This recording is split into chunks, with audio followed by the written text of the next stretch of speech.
Hello fellow mutants, welcome back to another video. So as you guys may know, I'm a huge Ninja fan. You guys probably have guessed that with literally half of my username, half my screen name on YouTube and practically most of my social medias is Phil TMNT. And of course I saw the Mutant Mayhem movie, partially so I can let you guys know how I feel about it, because I knew there would be a lot of people asking me, "Hey Phil, have you seen the Mutant Mayhem movie? I want to know how you feel about the Mutant Mayhem movie. Why don't you guys see the Mutant Mayhem film so you can let us know how you feel about the film?" So I saw it. I'll say this: it's definitely not the best Ninja Turtle film we got. It's definitely not the best Ninja Turtle product we got. But it's not the worst Ninja Turtle product that we got. The worst Ninja Turtle product that we got, in my humble opinion, is Next Mutation. Next Mutation is, in my, again, humble opinion, is the worst of the Ninja Turtle lore in general. Now, how far this comes close to the Next Mutation,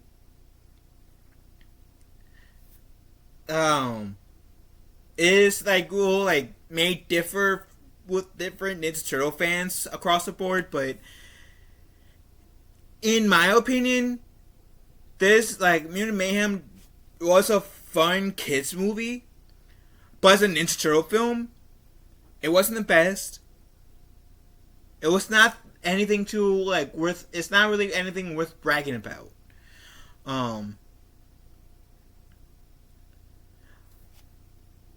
am going to watch the 2 seasons of the show and the sequel. And it will be a little bit of me is curious how they're going to do it. If they're going to improve upon the mistakes I feel like they made in the Mutant Mayhem film. And 2, because, to get my review out there, as a Ninja Turtle, have my name be a literal pun to the Ninja Turtles. And it probably doesn't help that I'm wearing a Ninja Turtle shirt, even though this is a crossover between Naruto and Ninja Turtles, but still. Anyways, so let's give this a read, shall we? This article I saw says TMNT Mutant Mayhem Shredder tease helps avoid past franchise mistakes.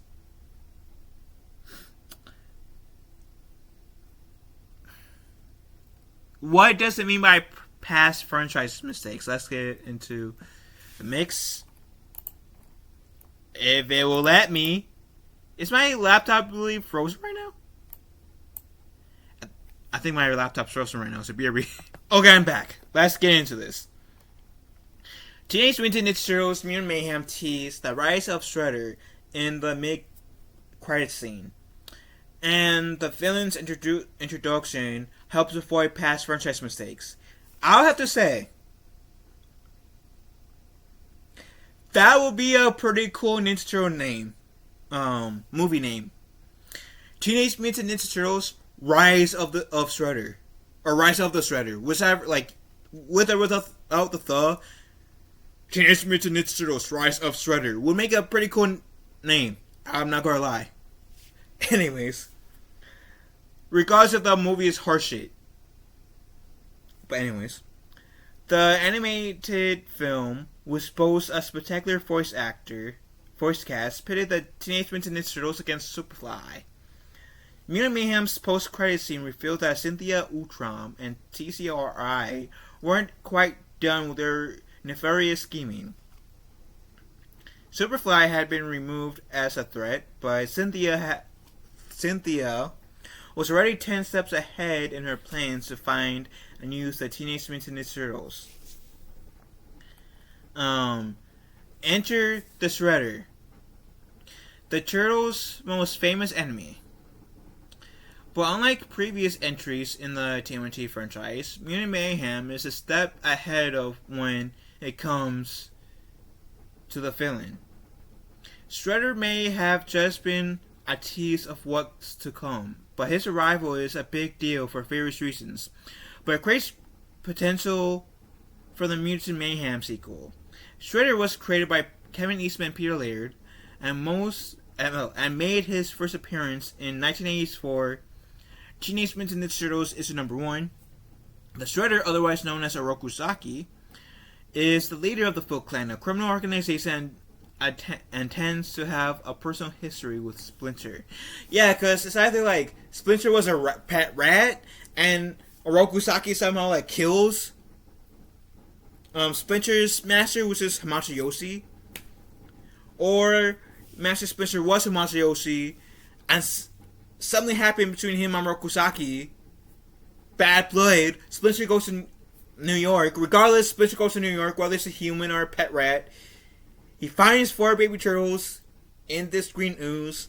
Splinter turns into a rat and a human-sized rat, while the turtles gets mutated. It's actually get mutated into like human-sized turtles later in life. Like they start out baby turtles, then human-sized turtles. Anyways. Shredder's Mutant Mayhem introduction proves that this TMNT franchise has planned. Stanley and Ultron understands that the Teenage Mutant Ninja Turtles will be hard to destroy, so she recruits Shredder to do the dirty work for her. Shredder is the formidable opponent, and the fact that she was brought on as early as Mutant Mayhem's mid-credits suggests that TMNT franchise is not only on the right track, but a plan regarding how to bring Shredder into the narrative. Although the sequel is yet to fully develop its plans for Shredder, his introduction alludes to his return to the story, regardless of how it unfolds. With Superfly likely to return in Mutant Mayhem 2, it could mean that the Mutant Fly and Shredder will work together to fight against the Teenage Mutant Ninja Turtles. Wouldn't it be cool to have Baxter Stockman, who everyone and their mothers thinks is dead, right? Turns out to be alive, secretly. Shredder turns Baxter Stockman into a mutant fly.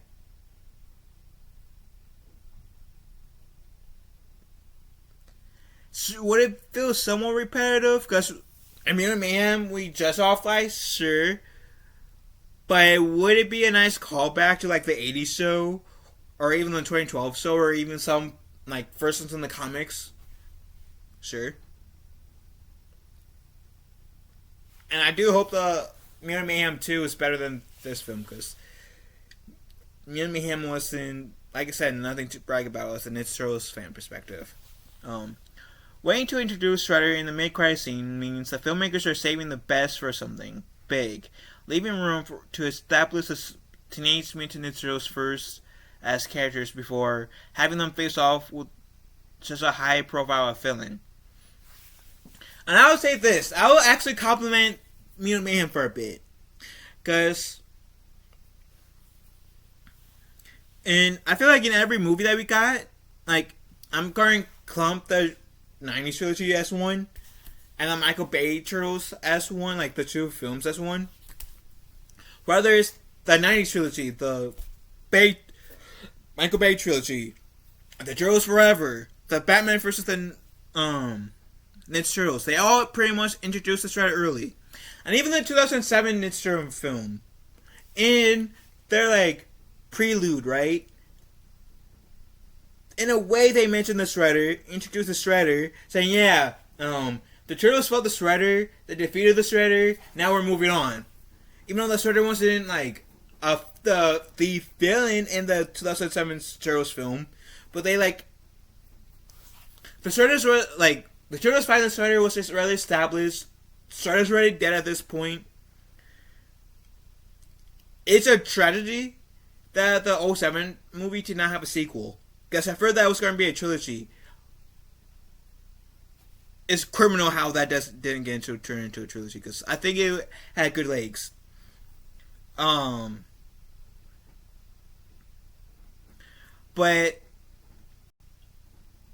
I'll say this. The one thing that I did appreciate from this movie, that even though you kind of knew that if they were going to have a sequel, the chances of Shredder being the sequel is high. Um, but I'm kind of happy that they didn't bring in the Shredder in this film. Partially because, like I said, this movie it's nothing to get excited about or to like really mention as a Nichiro fan, but as well as like they allow someone else to take on like another villain to take on the spotlight. So I did immediately appreciate that bit. Anyways, Mutant Mayhem credits screen confirms. Sorry. TMNT Mutant Mayhem's credits scene confirms Shredder won't be sidelined.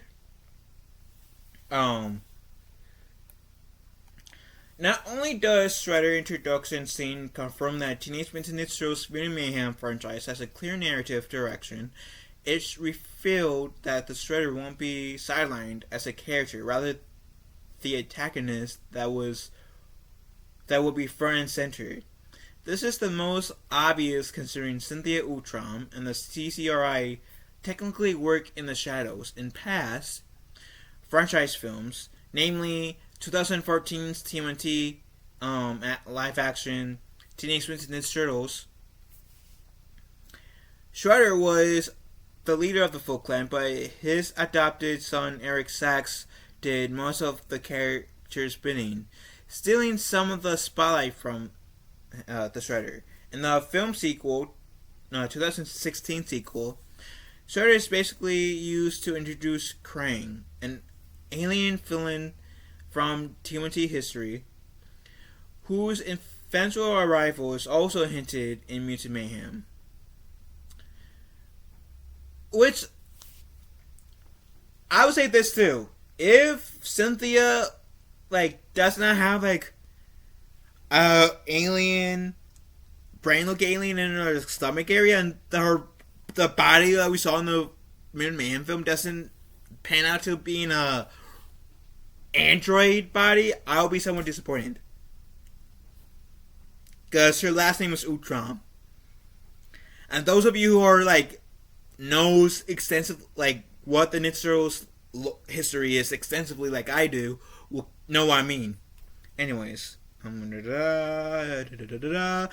Cynthia hiring Shredder to deal with the Teenage Mutant Ninja Turtles, the Mutant Mayhem sequel will likely highlight Shredder for the entirety of the film, while also testing the TMNT's own skills.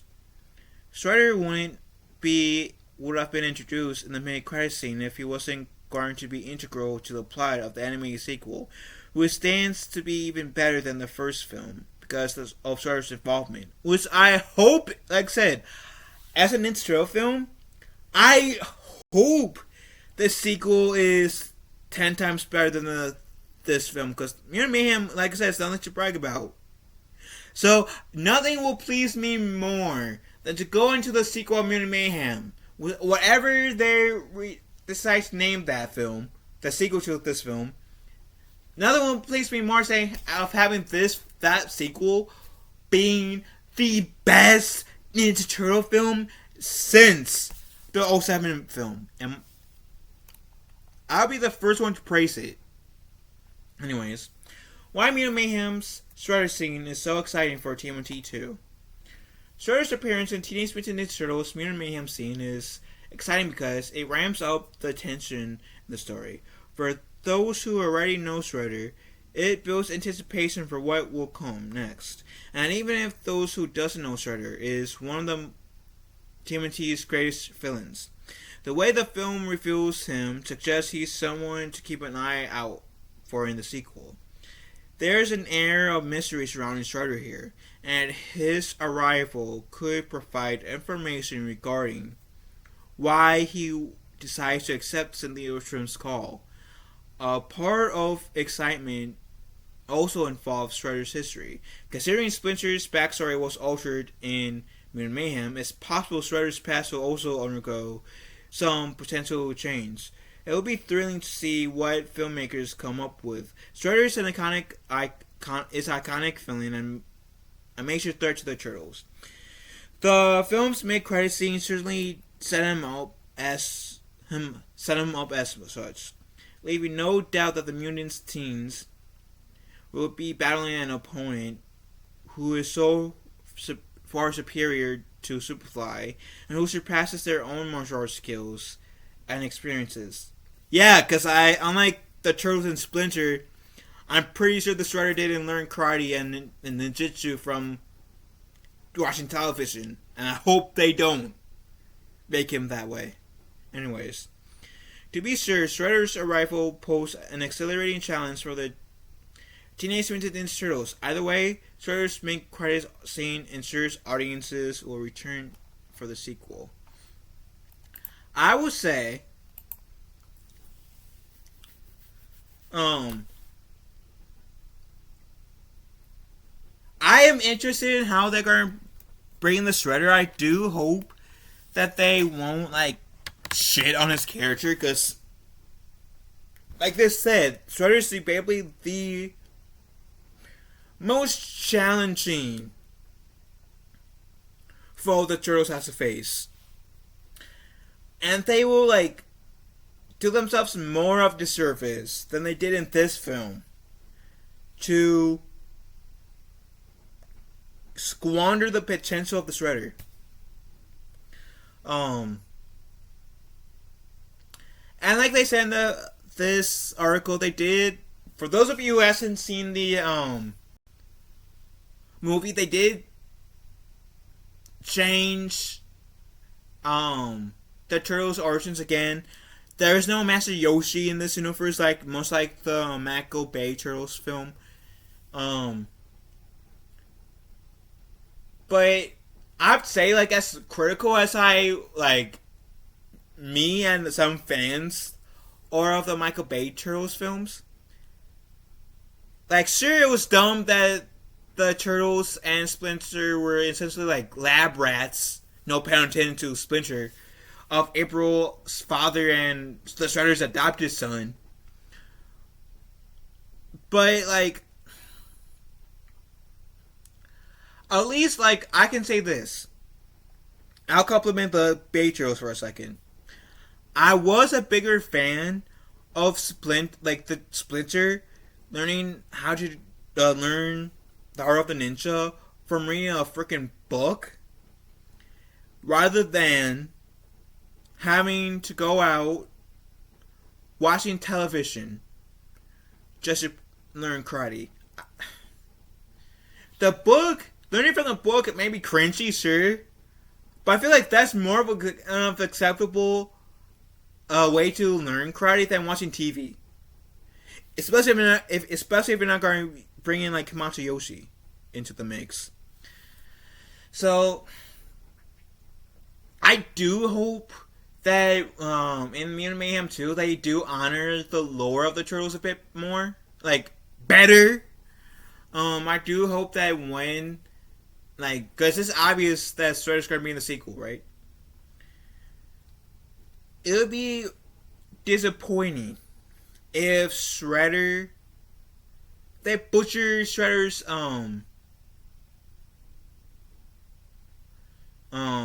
origins there too. So I do hope they honor Shredder, the character of the Ninja Turtles, and pretty much just the world of the Ninja Turtles more and better than they did in Mutant Mayhem. Because, like I said, which you guys are probably tired of hearing me say this, and I understand because I'm a broken record in this video.